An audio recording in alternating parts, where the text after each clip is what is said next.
Yo, what's up mga lods? Gagala nga po pala tayo ngayong gabi dito po sa tinaguriang BGC daw po ng Davao City. First time ko pong pumunta dito mga idol, no? Meron po kasi nagaganap na car show dito mga lodi at meron po tayong susuportahan na malapit po sa atin. Alam ko pong kilala nyo rin po siya dahil ito po yung isang sikat na YouTuber at gumagawa po siya ng mga minivan dito po sa amin sa Davao City at maraming beses ko na po siya pinakita sa ating channel. At dyan nga po sa may bandang unahan ang event na ating pupuntahan pero dito po tayo banda magpa-parking para hindi po tayo mahirapan. Ayan mga lodi, pasok lang po natin dito at ang dami na pong sasakyan nakikita dyan mga lodi, no? Sobrang busy na po. At dahil malalaki po yung kanilang sasakyan, dyan po sila magpa-park mga idol. Ito pa pong isa, magpa-park din po dyan sa may bandang likod po niyang umaatras na yan mga lodi. Pero dahil maliit lang po ang ating sasakyan, maghahanap po tayo ng mapapasukan doon sa may bandang malapit sa event mga lodi.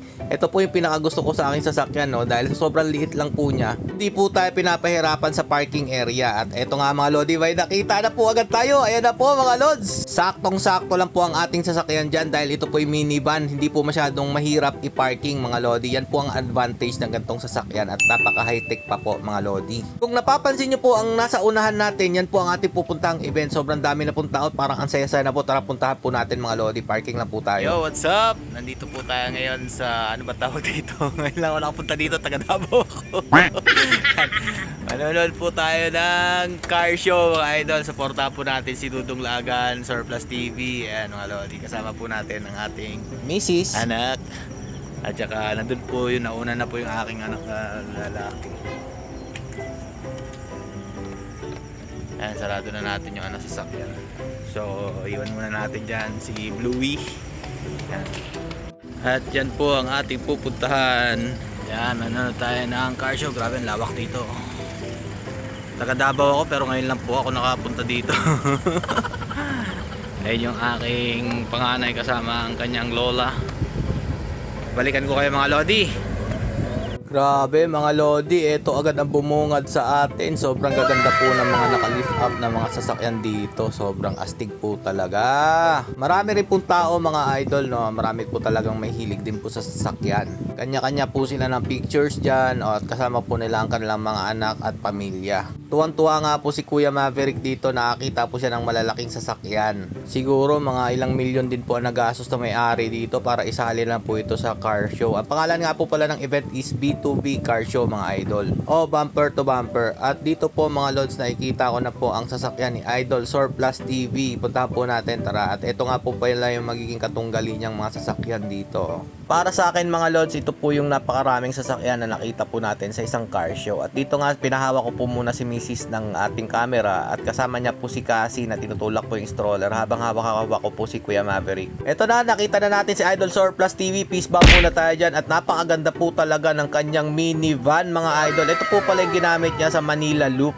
Halos lahat nga po pala ng car show na sinalihan po ni Idol Surplus TV o Dudong Laagan pinupuntahan po natin para magpakita po ng suporta. Syempre, siya po ang builder ng aking sasakyan na si Bluey. Kung nakita nyo po kanina, siya po ang may gawa nun. Napakaganda po, diba? At napakakintab po ng pintura. Kahit ilang beses ko na po nakita ito sa kanyang shop mga lods, hindi po ako nagsasawang tingnan-tingnan po palagi dahil gusto ko po talaga magkaroon ng gantong camper van mga idol. Sobrang liit lang po niya pero sobrang lawak po ng loob niyan. Samahan mo pa ng roof tent at sobrang ganda po talaga ng kinalabasan. At dito nga dumating na po yung anak ni Idol Surplus TV. Ito po yung kabanding ng aking anak na lalaki na si Maverick. And nag-bless nga po siya mga lodi. Napaka-friendly po talaga nitong anak kong lalaki na to at naghahag nga po siya pag may nakita po siya mga bata. Saglit lang nga po pala kami dito mga lodi kasi mag-iikot pa kami pero alam lang po yan ni Surplus TV kung gaano po tayo sumusuporta sa kanyang mga ginagawa at pagsali po sa mga car show. Kung gusto nyo nga po pala magpagawa ng gantong klaseng sasakyan mga lods, kontakin nyo lang po si Dudong Laagan o Surplus TV sa kanyang Facebook page at saka YouTube channel po. Lalong-lalo na po kapag mahilig po kayo mag-camping, ito po talaga ang babagay po sa inyong trip. Siyempre, kailangan nyo rin po maglaan ng malaking pera dito dahil hindi po basta-basta ang magamit po dito sa camping. Pero sigurado naman po ako na worth it po ang gastos dito mga lodi pag sa kanya po kayo nagpagawa. Para sa hindi nga po pala nakakaalam, ito po yung ginamit ni Idol Surplus TV sa kanyang Manila Loop at wala naman po talaga naging aberya ang kanilang biyahe. Sobrang solid po talaga ng biyahe na yun. Tingnan nyo po yung kanyang channel mga lodi at makikita nyo po dun kung ano po pinagdaanan nitong sasakyan na ito. Pero ni-restore na po yan mga lodi. At maglilibot nga po muna kami dito at sobrang dami po nating pwedeng puntahan at marami pa po tayong makikitang mga naka-display po dito. Hindi lang po car show, meron din pong labanan ng mga malalakas na mga music o mga sound system dito. Meron din po palang motor show dito mga idol. Ang ganda-ganda po talaga, ang liit-liit lang ng motor parang niya. Kasali rin po dito ang ating kasama po sa motor club at hindi ko lang po alam kung anong in-entry niya po ditong motor. At ito po, ang ganda po talaga ng mga old school na mga motor. Oh, sobrang solid. At itong motor na to mga lods, lagi ko na po ito nakikita sa mga motor show. Sobrang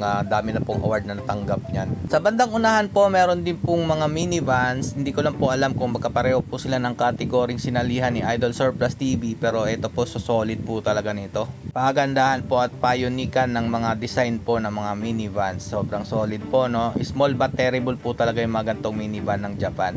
Pabunggahan po ng ilaw, palakasan po ng mga sound system. Yan po yung sigurong entry nila dito. At ito nga, tuntua yung aking anak na lalaki, oh. Ito po mga lord, sobrang solid ng tugtog nitong sasakyan na to, oh. Bayo-bayo.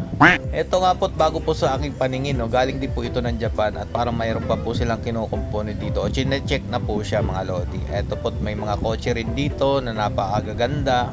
May mga lumang models din po. Pero ito po yung umagaw sa aking atensyon mga lodi. Sobrang solid po itong sasakyan na to. Kanino po kaya ito, no? Ito po yung mga tipo nung kabataan ko na gustong gusto ko po magkaroon ng gantong klaseng sasakyan na hindi po natin naman talaga kaya. Sobrang mamahal po ng ganyang sasakyan. Kung napanood nyo po yung Fast Furious na palabas, parang ganito po yung mga design nito. Sobrang solid po talaga. Mahilig po talaga ako sa mga gantong klaseng design na sasakyan. Lalo na po yung pangkarera.